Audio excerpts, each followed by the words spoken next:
Stock మార్కెట్లో invest చేసి మీ డబ్బులు డబుల్ చేసుకోవాలనుకుంటున్నారా? విజయవాడలో జరిగే సుందరరామిరెడ్డి గారి లైవ్ సెమినార్ కి అటెండ్ అవ్వండి.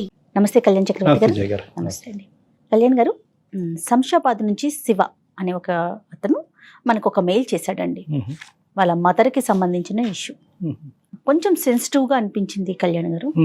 అంటే ఎక్కడో అడపాదడపా మాత్రమే మనం ఈ రోజుల్లో సమాజంలో చూడగలుగుతున్నాం అలాంటి ఒక sensitive matter. So phone number ఇచ్చాడు. నేను చెప్పే కన్నా కూడా అతని మాటల ద్వారానే విని అతనికి ఒక మంచి సలహా కావాలని ఎక్స్పెక్ట్ చేస్తున్నాడు అండి. కాల్ చేస్తాను.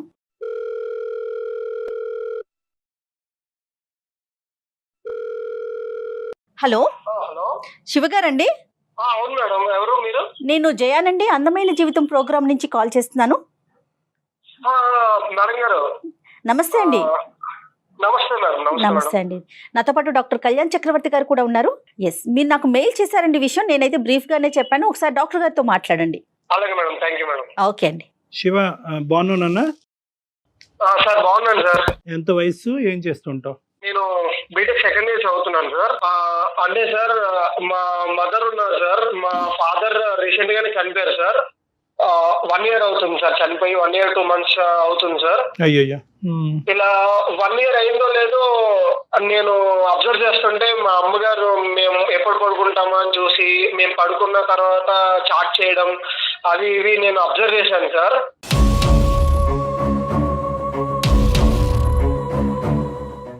అది అబ్జర్వ్ చేసి నాకు చాలా బాధ వేసింది సార్. ఏంటి ఇప్పుడే నాన్నగారు చనిపోయి ఒక 1 year కూడా అవ్వట్లేదు, అసలు ఏం చేస్తుంది అది ఇది అని చెప్పి నాకు చాలా బాధ వేసింది సార్. ఒక రోజు అసలు ఏంటి చాటింగ్ అని చెప్పేసి ఆవిడ పడుకున్న తర్వాత నేను అబ్జర్వ్ చేసి మొబైల్ తీసి ఓపెన్ చేసి చూశాను సార్.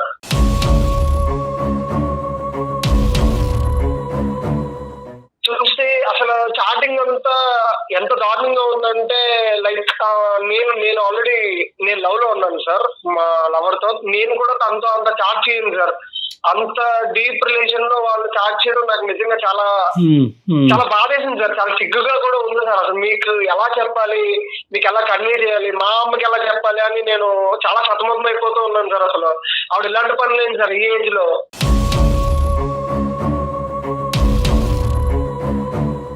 అలా కాదు శివ, ఒక్క నిమిషం నాన్న, చాలా సెన్సిటివ్ టాపిక్. నువ్వు తొందరపడి ఇప్పుడు మనం లైవ్లో మనం ఏది అవసరం లేదో అసభ్యకరంగా కానీ అవమానకరంగా కానీ పెద్దవాడికి ఏదన్నా ఉంటే అది ఎలాగ తీసేస్తాం. కానీ తొందరపడి, ఎందుకంటే నీది కూడా చిన్న వయసు, తొందరపడి ఎటువంటి జడ్జిమెంట్ కంక్లూజన్కి రావద్దు. నెంబర్ 2 ఏంటంటే ఇప్పుడు నీకు లవర్ అంటున్నావు, ఆ సబ్జెక్ట్ ఏంటి నాన్న? అంటే సార్ నేను బీటెక్ లోకి జాయిన్ అవ్వగానే ఆ అమ్మాయిని చూశాను సార్. ఆ అమ్మాయి చాలా మంచిది సార్.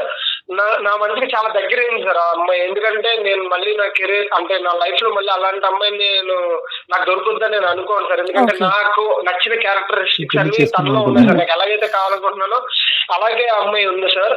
మ్యారేజ్ చేసుకుంటారా? అవును సార్. అయితే అసలు నేను ఈ బాధలో మా అమ్మ ఇలా చేస్తున్నారని నేను ఎవరితో చెప్పుకోవాలో తెలియక ఇలా మా లవర్ తో ఈ విషయం షేర్ చేసుకున్నాను సార్. షేర్ చేసుకుంటే ఆమెమో మీ అమ్మగారు ఈ టైప్ మీ ఫ్యామిలీ అంతా ఇలా ఉంటారా, నువ్వు ఇలా అంటావు అనుకోలేదు, మీ ఫ్యామిలీ ఇలా అంటావు అనుకోలేదు, అది ఇదని నన్ను బ్లేమ్ చేస్తూ మా మమ్మీని బ్లేమ్ చేస్తూ నాకు ఎలా అనిపించింది అంటే సార్, ఇలాంటి ప్రాబ్లం ఎలా ఫేస్ చేయాలి, ఏం చేయాలి అని తను ఇంకా నాకు ఆర్గ్యూ చేస్తుంది సార్. మీ అమ్మగారు అలా చేస్తే నేను నిన్ను లవ్ చేయను, నేను పెళ్లి చేసుకోవడం కుదరదు అని చెప్పేసి నన్ను టాస్క్ పెడుతుంది సార్. అలాంటి ఆయనతో మాట్లాడనివ్వద్దు అని చెప్పేసి. మీరు ఎంతమంది సిబ్లింగ్స్ నాన్న? మీరు ఎంత అన్నదమ్ములు, అక్క చెల్లి ఎంతమంది మీరు? సార్ నేను మా బ్రదర్ సార్. నాన్నగారు ఎలా చనిపోయారు నాన్న?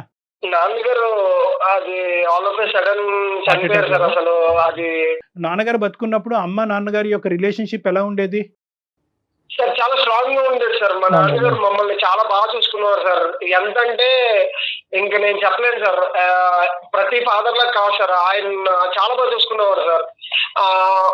నాకు కానీ మా తమ్ముడు కానీ ఏ లోటు రాకుండా చూసుకున్నారు సార్. ఈవెన్ మా మదర్ ని కూడా అలాగే చూసుకున్నారు సార్. మేము 1 year బ్యాక్ దాకా కూడా ప్రతిరోజు బాధపడుతూనే ఉన్నాం సార్, అదే మా ఫాదర్ లేరు అని చెప్పేసి.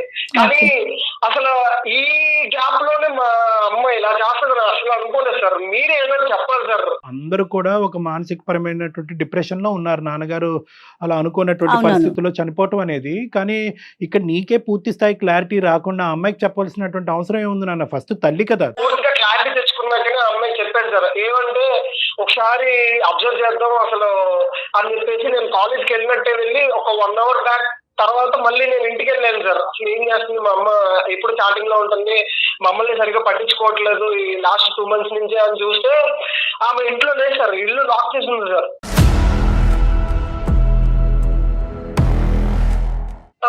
నేను ఫోన్ చేశాను సార్, ఫోన్ చేస్తే నాన్న నేను ఇలా బయటకు వచ్చాను రా, కొంచెం అర్జెంట్ పని ఉంది నేను వస్తాను అని చెప్పేసి అన్నా సార్. నేను ఫీవర్ గా ఉందమ్మా కొంచెం రా అని చెప్పినా కూడా ఈవినింగ్ 4 ఆ టైంకి వచ్చింది సార్. అంటే మేము 5కి వస్తామని చెప్పేసి 1 hour ముందు ఆవిడ జస్ట్ వచ్చింది సార్. అదేం సార్ అసలు నాకు ఫీవర్ గా ఉందని చెప్పినా సరే నన్ను పట్టించుకోకుండా వాళ్ళు ఎవరితో తిరగడానికి వెళ్ళిపోతుంది సార్. అసలు ఏంటన్నా అర్జెంట్ వర్క్ ఏంటంటే అమ్మకి అడిగావా? ఎప్పుడు వెళ్ళదా అమ్మ? అది అడిగితే మాత్రం ఏం చెప్పలేదు సార్ ఆమె. ఇలాగే ఇలా అన్నది కదా అని చెప్పేసి నేను మళ్ళీ 2 days బ్యాక్ తర్వాత కూడా నేను చూస్తే ఇలాగే సార్, మళ్ళీ అలాగే వెళ్ళిపోయింది సార్. మళ్ళీ 4 ఆ టైంకి కానీ రావట్లేదు సార్. ఏంటి ఏం చేయాలి అసలు నాకు ఏం అర్థం కాక సార్ ఇంకా మీకు మెయిల్ చేశాను సార్. ఎవరితో అయితే మాట్లాడుతున్నారో ఆ వ్యక్తికి సంబంధించిన డీటెయిల్స్ మీకు ఏమైనా తెలుసా? అతను తెలిసిన వ్యక్తి అయినా ఇంతకు ముందు అలాంటిది ఏమన్నా మీకు అర్థమైందా? నాకు అసలు తెలియని వ్యక్తి కాదు మేడం, అంటే ఆయన తెలియదండి. కాకపోతే నేను చాట్ చూసాను మేడం, చాట్ లో ఇలా తెలిసిపోతుంది కదండి ఇలా ఉన్నది అని చెప్పేసి. సరే, ఇప్పుడు అతని వివరాలు మనం తర్వాత మాట్లాడుకుందాం అన్న. కానీ ఈ రోజు అమ్మని అడగవలసినటువంటి అవసరం ఎందుకు ఉంది అని నువ్వు అనుకుంటున్నావు? కేవలం ఆవిడ ఒక తోడు కోరుకుంటుంది. ఓకే, ఒక ఆవిడకి ఏంటంటే ఇప్పుడు బహుశా అమ్మ వయసు కూడా చిన్నదే, పెద్ద చెప్పుకోదగ్గ వయసు కూడా కాదు అమ్మది. సార్ ఏం మాట్లాడుతున్నారు సార్? ప్లీజ్ ఒకసారి నేను చెప్పేది వినండి సార్. అమ్మ వయసు అది ఇది కాదు సార్. సొసైటీ ఏమనుకుంటారు సార్, మా నాన్నగారు చనిపోయి 1 year కూడా అయింది అంతే కదా సార్.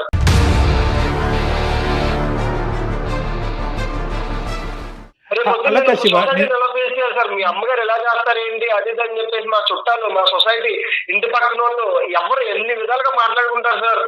శివ, ఒకటి ఇది చాలా సెన్సిటివ్ టాపిక్. ఇప్పుడు ఏంటంటే ఇక్కడ 2 schools ఉంటాయి. ఒక స్కూల్ ఏంటంటే సాంప్రదాయం పట్టింపు గురించి మాట్లాడుతుంది, ఇంకో స్కూల్ ఏంటంటే ఆవిడకంటూ ఈ వయసులో ఒక తోడు గురించి మాట్లాడుతూ ఉంటుంది. ఒకరు ఇంకోళ్ళని ఖండిస్తారు, ఇంకోళ్ళని ఖండిస్తారు. దాని సబ్జెక్ట్ గురించి మనం తర్వాత మాట్లాడుకుందాం. నేను చెప్పేది ఏంటంటే నేను ఇందా కంప్లీట్ చేయకుండానే మీరు ఇలా మాట్లాడతారు ఏంటి సార్ అని అడిగావు శివ. ఒకే ఒక పాయింట్ నేను అడుగుతున్నాను. ఈ రోజు నీ గర్ల్ ఫ్రెండ్ కానీ ఇక్కడ గీత గీయకుండా ఏవరా నువ్వు మీ అమ్మ ఇలా చేస్తే కనుక నేను నీతో పెళ్లి చేసుకోను అనేటటువంటి మాట అనకపోతే కనుక ఈ రోజు మాకు చేసి ఉండేవాడువా నువ్వు ఫోను? సార్ నేను ఒక్క విషయం మీద కాదు సార్, మేము ఇప్పుడు బీటెక్ 2nd year సార్, వాడు మా తమ్ముడు ఇంటర్ 2nd year సార్. ఇప్పుడు పొద్దున్న ఫ్యామిలీ, మా రిలేటివ్స్ కి, మా చుట్టుపక్కల సొసైటీకి, లోకం అంతా చూస్తే ఏమనుకుంటారు సార్? అసలు మా ఫాదర్ ఎంత బాగా చూసుకున్నారు సార్ మా మదర్ ని. ఆవిడ అంత మా ఫాదర్ సార్ చనిపోయి 1 year అయినా సరే ఇంకా మా కళ్ళ ముందే తిరుగుతున్నట్టున్నారు సార్ మా నాన్నగారు చనిపోయినటువంటి సంవత్సరం లోపే ఇటువంటి సమస్యను మనం మాట్లాడుకోవాల్సినటువంటి అందుకు నాకు కూడా ఇష్యూ అందరికీ బాధగానే ఉంది నాన్న. కానీ ఏంటంటే ఇక్కడ ఆవేశాలు అనేటటువంటిది పనికిరావు. ఎందుకంటే కనుక ఇక్కడ ఒక కంక్లూజన్కి రాకూడదు, తొందరపడి ఒక కంక్లూజన్కి రాకూడదు. ఈరోజు అమ్మ మీద ఒక తప్పుడు అభిప్రాయం మీరు తొందరపడి తీసుకోవద్దు. ఒక సైడ్ సమాజం, ఇంకో పక్క నుంచి ఆవిడ ఎందుకు ఇలాగా ఆలోచిస్తుంది అనేటటువంటిది ఒకటి.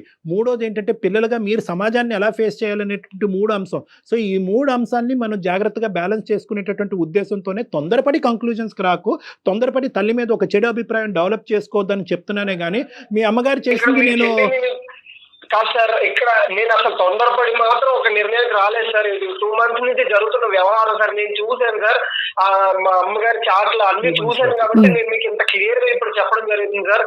ఓకే కాదు, అమ్మగారితో ఒకసారి మాట్లాడొచ్చా మనం? డాక్టర్ గారు ఏమైనా మాట్లాడొచ్చా? మాట్లాడచ్చు మేడం, ఖచ్చితంగా. మీరు ఆవిడ చేయడం తప్పు అని చెప్పి మీరు చెప్పండి మేడం. మీరు చెప్తే గానీ ఆవిడ వినదేమో. మేడం శివ, ఈ రోజు నువ్వు ముందుకొచ్చి ఈమెయిల్ పంపించి మా దగ్గరకు ఒక సొల్యూషన్ అడుగుతున్నావు, నువ్వు ముందు అడిగేసావు కాబట్టి ఈ రోజు అమ్మకి బుద్ధి చెప్పేటటువంటి ప్రక్రియలో ఈ ప్రోగ్రామ్ అయితే ముందుకు వెళ్ళదు నాన్న. ఇరువైపు మేము వింటాం, అమ్మది వింటాం, నీది వింటాం. ఏది కరెక్ట్ అయితే కనుక, ఏదైతే కనుక అందరి యొక్క మానసిక పరిస్థితులను, అందరి యొక్క భవిష్యత్తులను కాపాడేటటువంటి నిర్ణయం ఏదన్నా ఉంటే కనుక ఆ నిర్ణయాన్ని మాత్రమే చెప్తాం. అమ్మకు బుద్ధి చెప్పే కార్యక్రమం అయితే ఇది కాదు నాన్న. ఫస్ట్ అమ్మ వర్జన్ ఏంటో విన్ని. సరే సార్, మీకే అర్థమవుతుంది సార్. కాల్ చేసిన తర్వాత ఆవిడ చెప్పే అన్ని మీకు అర్థమవుతుంది. నేనే కరెక్ట్ అని మీరు అంటారు సార్, నేను చేస్తాను సార్. ఇదేంటంటే జయ గారు, ఇది చాలా సెన్సిటివ్ టాపిక్. ఎందుకంటే ఆడదానికి ఆ స్వేచ్ఛ ఉందా? అంటే భర్త చనిపోయినటువంటి సంవత్సరంలో ఆడది తన జీవితం గురించి ఆలోచించవచ్చా? ఇంకో జీవిత భాగస్వామ్యం గురించి ఆలోచించాలంటే కనుక 75% పాపులేషన్ విల్సే నో. నీ బరువు బాధ్యతలు పెరిగినాయి, నీ పిల్లల యొక్క భవిష్యత్తు చూడకుండా నీ సంతోషాలు సుఖాలు ఎందుకు చూడాలి అని మాట్లాడేటటువంటి సమాజంలో ఈవిడ ఈ వ్యక్తిని ఎందుకు కోరుకుంది అనేది చాలా డెలికేట్ ఇష్యూ. ఓకే, ఇదే ప్రశ్న మనం మగవాడిని అంటామా కళ్యాణ్ గారు? భార్య చనిపోయిన 1 సంవత్సరం లోపే.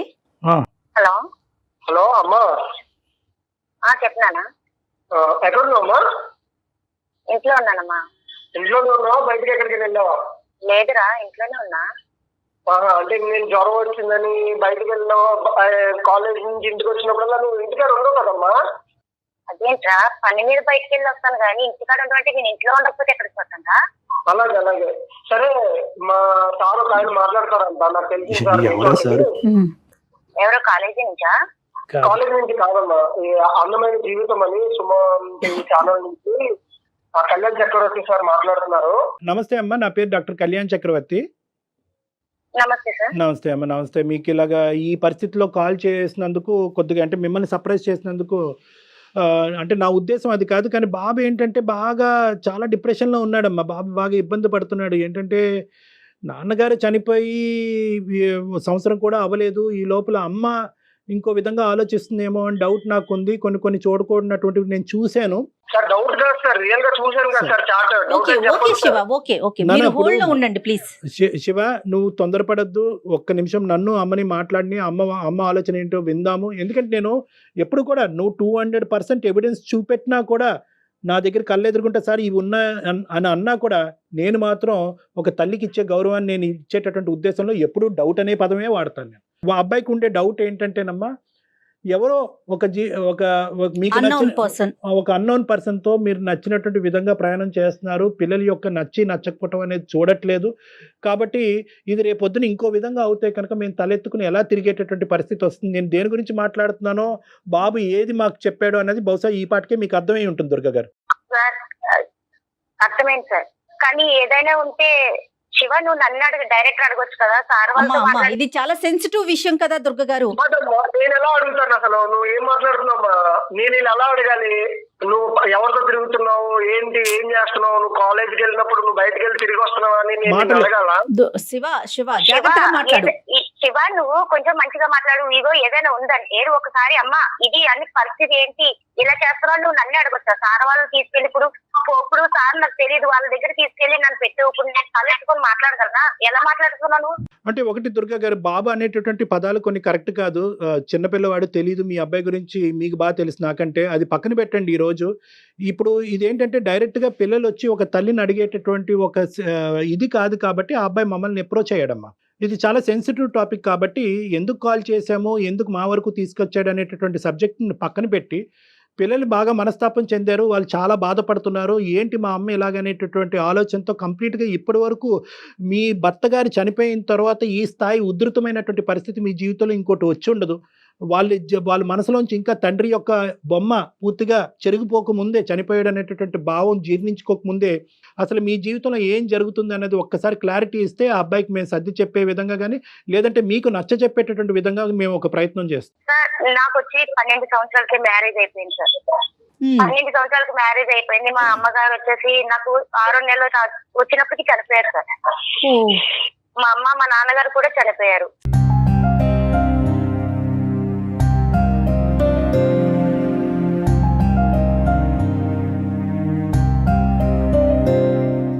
నా పరిస్థితి ఇంకెవ్వరు లేరు సార్. నేను కష్టం నష్టం ఎవరితో చెప్పుకోవడానికి అన్ని మా ఆయన గారు కష్టం నష్టం అసలు ఏమి తెలియకుండా పోషించారు సార్ నన్ను, నా పిల్లల్ని కూడా.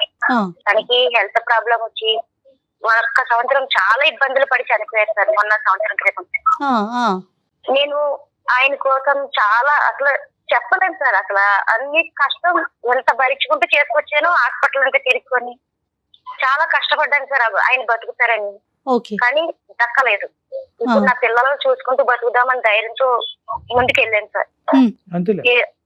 ఆ పిల్లలైనా సరే కనీసం ఏ రోజైనా అమ్మ తిన్నావా, ఏం చేస్తున్నావు నా అడిగిన వాళ్ళు లేరు సార్. నా పిల్లలకు అసలు ఏ రోజు కూడా, పెద్ద బాబు చిన్న బాబు. నువ్వు తల్లి వల్ల ఉండి నువ్వు పిల్లల్ని చూసుకుంటావా? పిల్లలు నిన్ను చూసుకుంటారా? అసలు నువ్వు పట్టించుకున్నావమ్మా? అసలు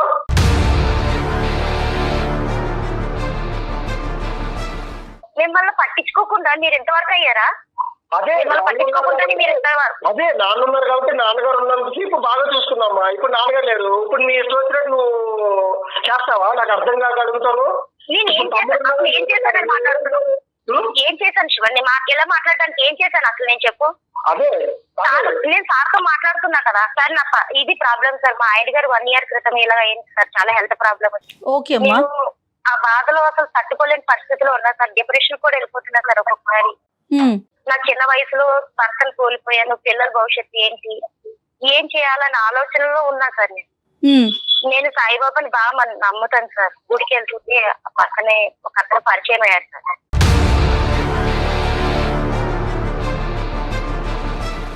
ఆయనతో ఓన్లీ చాటింగ్ చేస్తున్నా సార్, అంతే. నార్మల్ గా ఆయన కష్టం అడిగితే చెప్తే ఆయన కూడా స్పందించాడు సార్. నేను ఏడిస్తే తను ఏడడం, భయపడకు, బాధపడకు, నీకు ధైర్యంగా ఉండు అని ధైర్యం చెప్తున్నారు సార్. దానికి నేను స్పందించి చాటింగ్ వరకు చేస్తున్నా సార్. కానీ ఆ పిల్లడు ఏదో అర్థం చేసుకోకుండా, తల్లి మనసు ఏంటో అర్థం చేసుకోకుండా మాట్లాడుతున్నాడు. లేదు, అది చాటింగ్ లో లేదు అమ్మా. నువ్వు అబద్ధాలు చెప్పుకోండి, నాకు అంతా తెలుసు. నేను చూస్తున్నాను, చాటింగ్ అంతా నేను చూశాను. ఇప్పుడు ఏదో ప్రోగ్రామ్ లో రన్నింగ్ అవుతుంది కదా అని లైవ్ అని నువ్వు ఏదేదో చెప్పదు నాకు, ప్లీజ్. నేను అసలు బర్స్ట్ అవుట్ అయిపోతాను. నేను ఫస్ట్ ఏం చేస్తాను నాకే అర్థం కావట్లేదు. నువ్వు ఓపెన్ గా చెప్పేసి ఏం చేస్తున్నావు, తప్పు ఏంటో, తప్పు నీ సైడ్ ఉందో తెలుస్తుంది.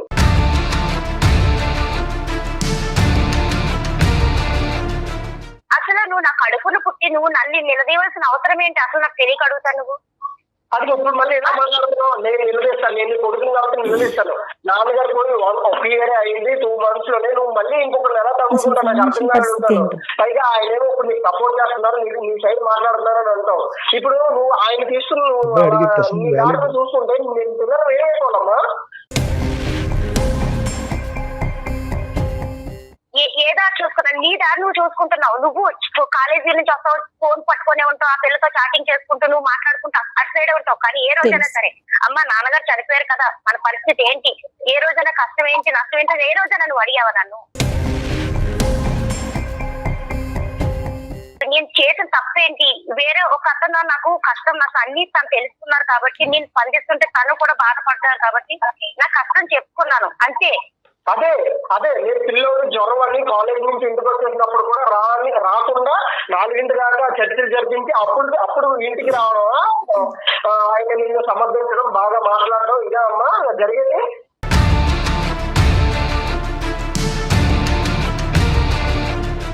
నువ్వు కాలేజీ నుంచి వచ్చావంటే నేను పని మీద బయటకు వెళ్ళాను అంతేకాని నేను ఎక్కడికో ఆయన్ని కలవడానికి వెళ్ళలేదు, పని మీద వెళ్ళాను.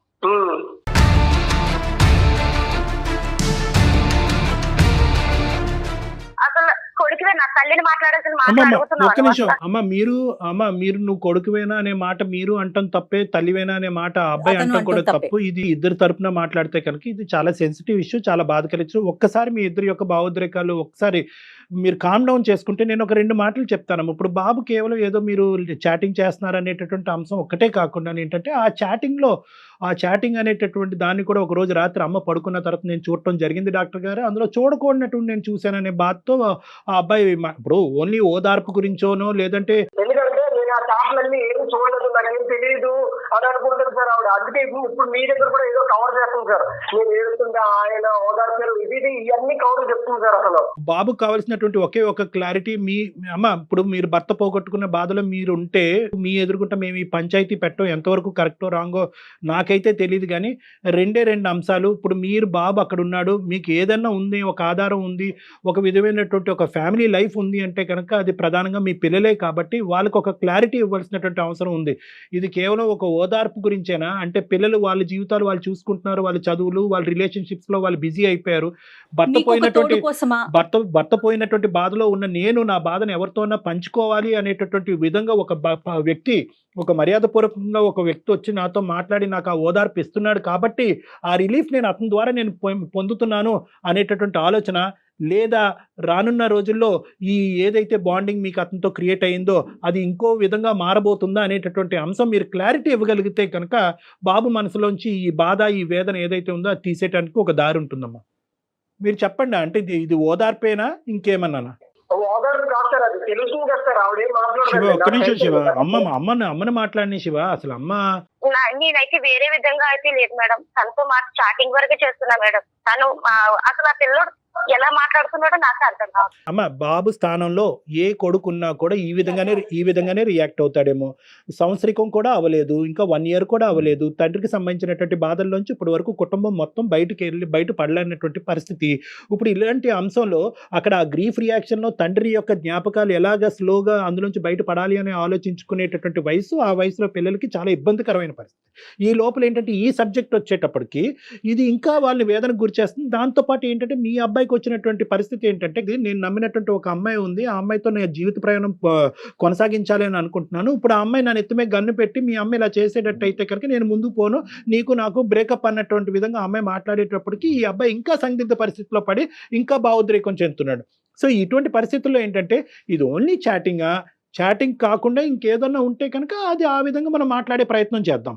ఎందుకంటే ఈరోజు ఇది నా హక్కు, ఒక ఆడదానిగా నా హక్కు, భర్తను పోగొట్టుకుంటే కనుక నాకంటూ ఒక తోడు నిలబెట్టుకోవటంలో తప్పే ఉంది అని మీరు బిగ్గరగా మాట్లాడితే కనుక మీ అందరం చేతులు కట్టుకుని కూర్చోటమే. మేమెవరూ ఏం చేయలేదమ్మా. This is a right. నేను హక్కులు చూసుకున్నాను కాబట్టి, వీళ్ళ కోసం ఆలోచించాను కాబట్టి నేను ఇంకా ఇలా ఉన్నా మేడం. అవునమ్మా.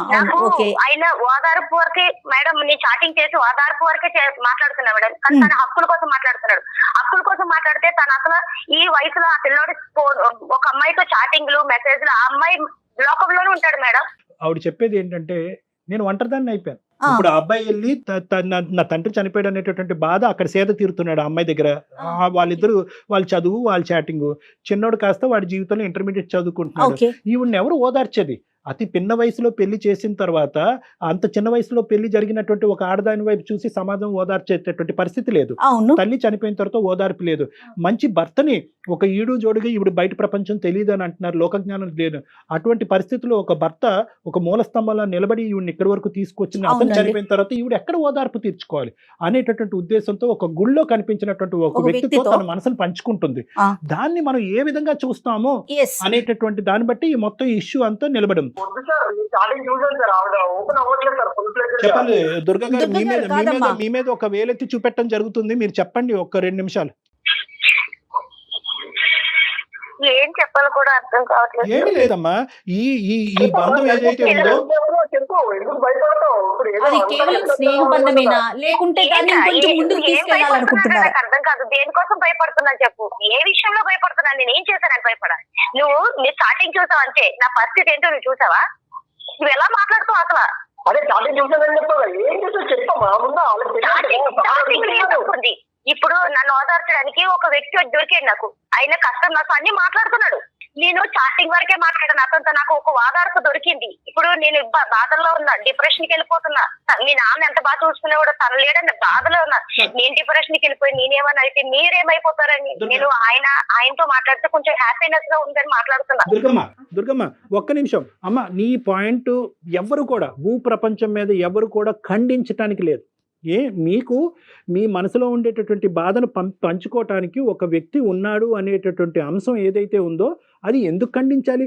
ఓన్లీ చాటింగ్ వరకే ఎందుకు మీరు భయపడుతున్నారు? మీరు ఇది తప్పు కాదు అనుకుంటే కనుక బహిరంగంగా చాటింగ్ చేయండి. ఇంటికి పిల్లల్ని ఇంట్లో కూర్చోపెట్టండి, పిల్లలకు పరిచయం చేయండి. ఒరే నాకు ఈ కష్టకాలంలో ఒక 2-3 మంచి మాటలు చెప్పి నా జీవితాన్ని కాపాడినటువంటి ఒక వ్యక్తిగా మీరు పరిచయం చేయండి. సీక్రెట్గా ఎందుకు చేస్తున్నారని అడుగుతున్నా. ఒకసారి ఆగమ్మా సార్. ఎక్స్క్యూజ్ సార్, రేపు పొద్దున్న నాకు పెళ్లి అవుతుంది సార్. పెళ్లి అసలు ఇప్పుడు లవ్ మ్యారేజ్ చేసుకోవడం సార్. ఆ అమ్మాయి ఇప్పుడుకొచ్చి మీ తల్లి కేవలం ఓదార్పు అనేటటువంటి మాట తప్ప ఆ వ్యక్తి తన జీవితంలో ఏమవుతుంది అని చెప్పి డిఫైన్ చేయలేదు. ఇప్పుడుకొచ్చి మనం అరగంట బట్టి మనం మాట్లాడుకుంటున్నాం. నువ్వెందుకు అజంప్షన్స్కి వస్తున్నావు? నువ్వు వద్దు అనుకుంటే ఆపేస్తుందేమో ఆ ఓదార్పు. ఒక్కసారి అమ్మని అడిగి తేల్చుకుందాం. చెప్పండి సార్. కాదు, ఆ పిల్ల అంటున్నావు కదా, పిల్ల విషయంలో అసలు అది ఆడదేనా? నన్ను అర్థం చేసుకుంటా. దుర్గా గారు మీకు అనవసరం ఈ సబ్జెక్టు. ఎప్పుడు మాట్లాడినా అమ్మాయి ఎలా అన్నది అలా అన్నదని ఎందుకు ఎక్కుతున్నాడు సార్? అమ్మాయి ఎవరు అసలు నా కోసం మాట్లాడడానికి? మా అమ్మ కోసం నువ్వు మాట్లాడడానికి నీకేం హక్కు ఉందని అడగవా నువ్వు? ఎందుకంటే తప్పు నీ వైపు ఉంది కదమ్మా. నేను ఎలా చెప్తాను అసలు? అనిపించుకుంటున్నట్లుంది. ఏం తప్పుంది? శివ దుర్గా మీరిద్దరు గాడి తప్పుతున్నారమ్మా. ఒక్క నిమిషం అమ్మా దుర్గా, మీకు పెద్దరికం ఉంది, మీ పెద్దరికానికి గౌరవం కావాలనే ఉద్దేశంతో నేను ఇలా మాట్లాడుతున్నాను. ఆ అబ్బాయి ప్రేమ వ్యవహారం అనేది ఇంకో సబ్జెక్టు, దాన్ని మీరు ఏకీభవిస్తారా లేదంటే వ్యతిరేకిస్తారా అనేది తర్వాత చూద్దాం. అది కాదు ఇక్కడ ఇష్యూ. ఇక్కడ ఈ వ్యక్తి ఎవరైతే వచ్చారో ఆ వ్యక్తి మీకు ఓదార్పునిస్తున్నారు అని అంటున్నాడు. బాబు అంటున్నాడు ఆ వ్యక్తి కరెక్ట్ కాదు, అటువంటి ప్రయత్నం మా అమ్మ చేస్తే కనుక నా జీవితం అయిపోయినట్టే, దాన్ని ఏ విధంగా నేను సమాజంలో యాక్సెప్ట్ చేయలేనని మీ అబ్బాయి అంటున్నాడు. కొడుకుని దూరం చేసుకునే ఈ వ్యక్తి గురించి, ఓదార్పు ఇచ్చేటటువంటి వ్యక్తి గురించి కొడుకుని దూరం చేసుకుంటారా? మీరు అతను వదిలేయగలరా? అదే ఓదార్పు మీ కొడుకు ఇస్తాడు. అదే కొడుకు, ఇద్దరు కొడుకులు ఉన్నారు, చెట్టంటే ఎదిగినటువంటి ఇద్దరు కొడుకులు ఉన్నారు, అదే ఓదార్పు ఈ కొడుకుల్ని ఇస్తారు. అది మీకు యాక్సెప్టబులేనా? లేదంటే ఆ వ్యక్తిని నేను వదలలేనని అంటారా? సింపుల్, క్లియర్ చేసేసేయండి ఈ టాపిక్. వాళ్ళ లైఫ్ వాళ్ళు చూసుకొని వెళ్ళిపోతారు సార్. నా లైఫ్ ఏం చేయాలి సార్? నేను ఎవరితో ఉండాలి సార్? నాకంటూ ఒక తోడు ఉండాలి కదా. అతనితో మీరు ప్రయాణం సాగించాలనుకుంటున్నారు. అర్థమైందమ్మా. ఇప్పుడు నువ్వు డైరెక్ట్ గా చెప్పకపోయినా ఇండైరెక్ట్ గా అర్థమైంది. అతని పర్సనల్ లైఫ్, అతని జీవితం ఏంటి, ఈ డీటెయిల్స్ అన్ని మీకు తెలుసా? తర్వాత ఏమండి మేడం, నాకు తెలుసు మేడం. తన పరిచయం అయ్యారు ఆల్రెడీ. వాళ్ళ ఆవిడ గారితో విడాకులు అయిపోయినాయట మేడం. ఓకే.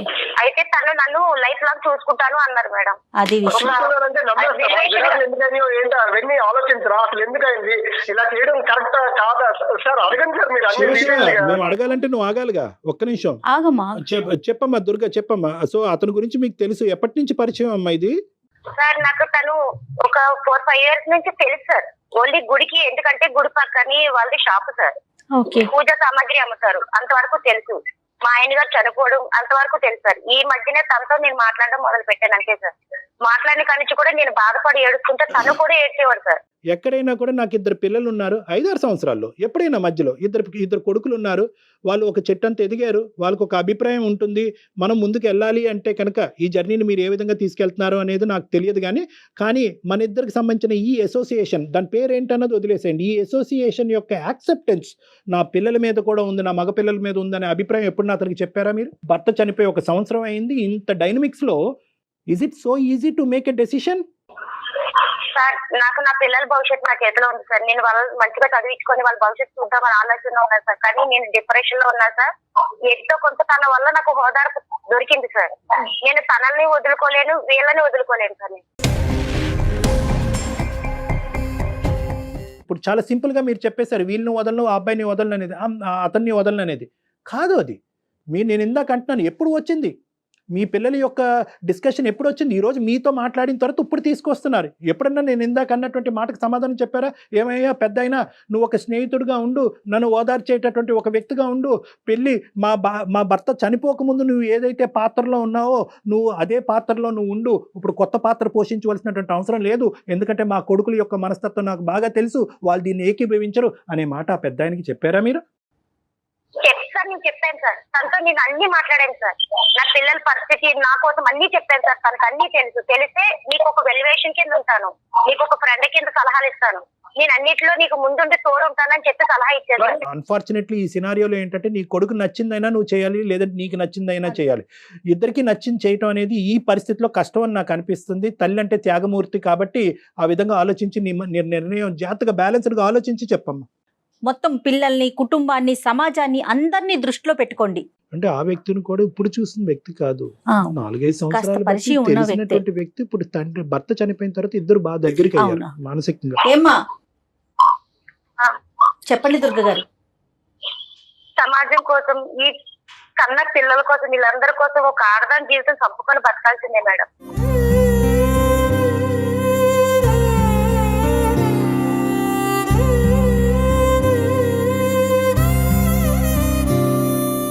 ఇంకా ఆనందాలకి వాటికి దారి లేదు మేడం. ఒక ఆడదాని జీవితం ఇంకే.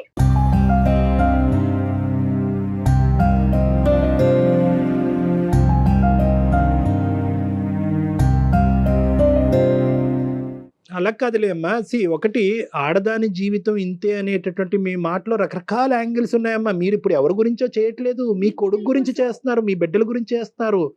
మీరు ఒక్కసారి దయచేసి ఈ కఠినమైనటువంటి నిర్ణయం తీసుకోవటంలో మీరు ఇప్పుడు బాధపడినా కూడా తర్వాత సంతృప్తి చెందుతారు. ఇది ఎవరి కోసమో కాదు కదమ్మా, నీ బిడ్డల కోసం కదా. భర్తగా నేను వస్తాను, మళ్ళీ నీ లైఫ్లో కొడుకును పోగొట్టుకో అనేటటువంటి ఆలోచనతో వచ్చే మూర్ఖుడిలాగా నాకైతే అనిపించట్లేదమ్మా. ఒకసారి ఈరోజు జరిగినటువంటి సంభాషణ, శివ యొక్క ఫీలింగ్స్ అతనికి విడమర్చి చెప్పు. ఏమంటాడో చూద్దాము. ఏమ్మా చెప్పండి, మీ మనసులో మాట చెప్పండి తల్లి. లేదు సార్, వీళ్ళు నాకు అసలు అర్థం చేసుకునే వాళ్ళు కాదు సార్. వీళ్ళు కానీ సమాజం కానీ ఎవరు అర్థం చేసుకునే వాళ్ళు కాదు. నేనే నా ఆడదాం జీవితం ఇంతే సార్. నేనే ఇంకా ఎవరి జోలికి వెళ్ళకుండా నాకు ఆవేదన నేనే చేస్తాను సార్.